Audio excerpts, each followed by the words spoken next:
یعنی میرے مین چینل پہ جائیں، اس کے شارٹس بھی نکالیں، اس کی کمیونٹی پوسٹ بھی نکالیں، آپ بہت لطف اندوز ہوں گے۔ وہاں پہ یہ میں نے ختیجہ صدیقی کا یہ سارا دیا ہوا ہے، ختیجہ صدیقی کا اپنا بیان دیا ہوا ہے میں نے۔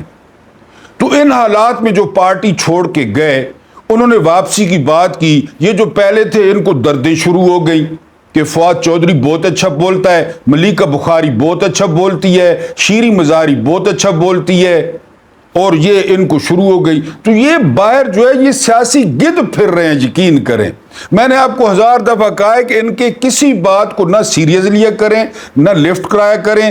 پی T I means Imran Khan اور Imran Khan means P T I, لیکن اندر بیٹھ کر یہ لوگ جو اس کو تنگ کر رہے ہیں، جو اس کو خراب کر رہے ہیں، جو اس کو دکھ دے رہے ہیں، تو لعنت ہے ایسی لیڈری پہ، کیونکہ وہ جو ہے جیل میں بیٹھ کر اس نے ان کو جتوا دیا۔ کون ان کو ووٹ دیتا؟ ان کو کون جانتا ہے کہ 1-1 لاکھ اور 2-2 لاکھ؟ آپ کو اپنے حلقے کا واقعہ سنا چکا ہوں، جہاں سے عمران خان، میرے حلقے میں عمران خان ہمیشہ جو ہے نا وہ پہلے دن سے وہاں سے لڑتے ہیں۔ وہاں پہ وہ ایک احسن جمال ہے جس کو ہم جانتے ہی نہیں تھے۔ پتہ کتنے ووٹ اس نے لیے ہیں؟ 2,17,000 ووٹ لیے ہیں اس نے، 2,17,000 خان صاحب کی سیٹ پہ۔ خان صاحب نے خود کبھی 2 لاکھ کا فگر کراس نہیں کیا، اتنا لوگوں نے ووٹ ڈالا اس شخص کو، اور یہ باہر لڑائیاں کر رہے ہیں، کوئی کس کے خلاف سوشل میڈیا، کوئی کس کے خلاف سوشل میڈیا۔ تو یہ گدھ ہی ہیں نا، اور کیا ہیں؟ یہ گدھ ہیں۔ حالانکہ ذمہ داری تو میں نے آپ کو بتایا عمر بن عبدالعزیز کا قصہ، ذمہ داری جو محسوس کرے وہ تو پھر اس طرح ہوتا ہے کہ مجھ پہ جو ہے نا ذمہ داری جو ہے وہ آ گئی ہے۔ تو بات کرنے کا مطلب یہ ہے کہ یہ باہر گدھ پھر رہے ہیں، ان کے اپنے اپنے جو ہے نا وہ روٹی حلوے مانڈے لگے ہوئے ہیں، اور کبھی کس کے خلاف، کبھی سب سے کام جو ہے، اور پھر نون لیگ جان بوجھ کے کبھی شیر افضل کی تعریف کرتی ہے، کبھی کس کی، کیونکہ آپ کو پتہ نہیں ہے ان کا کہ یہ کس مینٹیلٹی کے لوگ ہیں۔ یعنی یہ جو ہے وہ پی ٹی آئی قیادت کو پیغام ہے کہ ذرا سی آپ میں شرم ہوتی، ذرا سا آپ میں حیا ہوتا، نہ ہم آپ کو جانتے ہیں، نہ ہم آپ کے پیروکار ہیں، ہم جس کے نظریے کے پیروکار ہیں نا وہ جیل میں ہے۔ میں کئی دفعہ آپ کو بتا چکا ہوں کہ غریب شہر تیرا خیر خواہ قید میں ہے۔ بس اس کے بعد ایک نیا انکشاف کیا ہے علی امین گنڈاپور نے۔ اب علی امین گنڈاپور کی جو پوزیشن ہے نا وہ بڑی سینسٹیو ہے۔ آپ جانتے ہیں ایک ہوتا ہے سیاسی لیڈر، جس طرح یہ دوسرے پھر رہے ہیں۔ اب علی امین گنڈاپور جو ہے وہ وزیر اعلیٰ ہیں۔ علی امین گنڈاپور نے کل خطاب کرتے ہوئے کہا ہے کہ عمران خان پہ دباؤ تھا کہ جی اسرائیل کو تسلیم کریں۔ وہی بلا تھیلے سے باہر آ گئے نا، بلی نہیں بلکہ بلا۔ وہ کہتے ہیں کہ پرویز خٹک جس کے ذریعے یہ پیغام بھیجا گیا، وہ میرے ساتھ کعبہ میں آئے۔ قرآن شران کی بھی میں بات نہیں کر رہا، میرے ساتھ کعبہ میں آئے اور وہاں پہ آ کر انکار کر دے کہ جو ہے وہ اسمبلی کے لان میں مجھے پرویز خٹک نے جو ہے نا یہ پیغام دیا کہ باجوہ کہتا ہے کہ خان صاحب آپ بہت سینئر ہیں اور آپ ان کے کلاس فیلو ہیں، آپ بہت قریب ہیں، خان صاحب کو کہیں کہ وہ اسرائیل کو تسلیم کریں۔ یہ جو ہے وہ علی امین گنڈاپور نے کہا ہے کہ عمران خان پہ یہ بھی دباؤ تھا۔ بقول علی امین گنڈاپور کے کہ 2 شرطیں تھیں، ایک شرط تھی اسرائیل کو تسلیم کرنے کی، دوسری شرط تھی مجھے 6 مہینے ایکسٹینشن دینے کی باجوہ کو، اور تیسری شرط تھی کہ ان کو سب کو یہ جو آپ زور دے رہے ہیں نا کرپشن ان کو جو ہے نا وہ دفع کریں، مشرف کی طرح NRO دے دیں۔ یہ 3 شرطیں تھیں حکومت بچانے کی کہ پھر ہم عدم اعتماد بھی واپس لے لیتے ہیں اور آپ کی حکومت چلتی رہے گی۔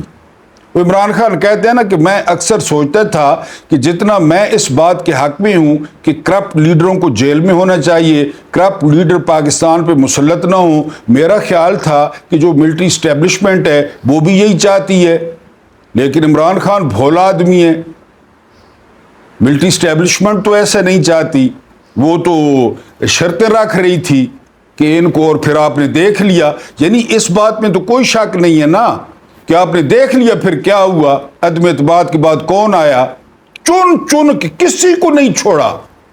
مشرف کے بعد MQM کو 23 سیٹیں دے دی گئی۔ بالکل درست بات ہے یہ والی کہ ایک شرط یہ ہوگی۔ عمران خان نے اسرائیل کے معاملے پہ کہا کہ اسرائیل 2 صورتیں ہو سکتی ہیں، ایک صورت یہ کہ وہاں پہ دو ریاستیں بن جائیں، ایک فلسطین کی اور ایک اسرائیل کی۔ دوسری شرط یہ کہ فلسطین اسرائیل کو خود تسلیم کر لے۔ غور کریں فارمولے پہ، فلسطین اسرائیل کو خود تسلیم کر لے، پھر ہمارے پاس جواز ہی نہیں رہے گا۔ اور تیسری شرط عمران خان نے رکھی کہ پہلے سعودیہ اسرائیل کو تسلیم کرے، یعنی فلسطین بھی اسرائیل کو تسلیم کرے، پھر سعودیہ فلسطین اور اسرائیل کو تسلیم کرے، پھر ہم کریں گے۔ اور اس میں کیا زبردست لاجک دی خان صاحب نے۔ یہ کہتے ہیں نا خان صاحب کو سیاست نہیں آتی، اس سے بڑی جو ہے لاجک بن ہی نہیں سکتی تھی۔ اور وہ بار بار یہی کہتے کہ میں قائد اعظم کو اور اللہ پاک کو کیا منہ دکھاؤں گا۔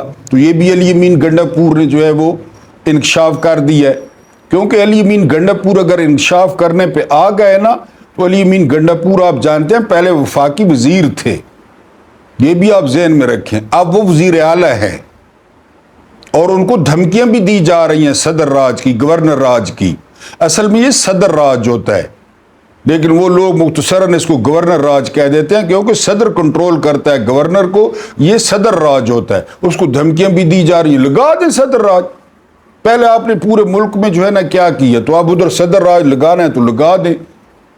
تو بہرحال یہ دباؤ تھا اس کا جنرل باجوہ کا کہ اسرائیل کو تسلیم کیا جائے۔ اب باجوہ کو کس نے کہا ہوگا یہ آپ مجھ سے بہتر جانتے ہیں، آپ زیادہ سیانے ہیں مجھ سے، یہ ابو جی نے کہا ہوگا، واشنگٹن ڈی سی نے، کیونکہ واشنگٹن ڈی سی کو پتہ ہے کہ یہاں اختیارات کس کے پاس ہوتے ہیں۔ وہ ایک دفعہ مودی کو کہا تھا کہ جی پاکستان سے مذاکرات کریں نا، تو مودی نے کہا تھا کس کے ساتھ کریں، ہمیں تو یہ نہیں سمجھ آتی مذاکرات کرنے کس کے ساتھ ہیں، اسلام آباد کے ساتھ کرنے ہیں یا پنڈی کے ساتھ کرنے ہیں، یہ حیثیت ہے ہماری۔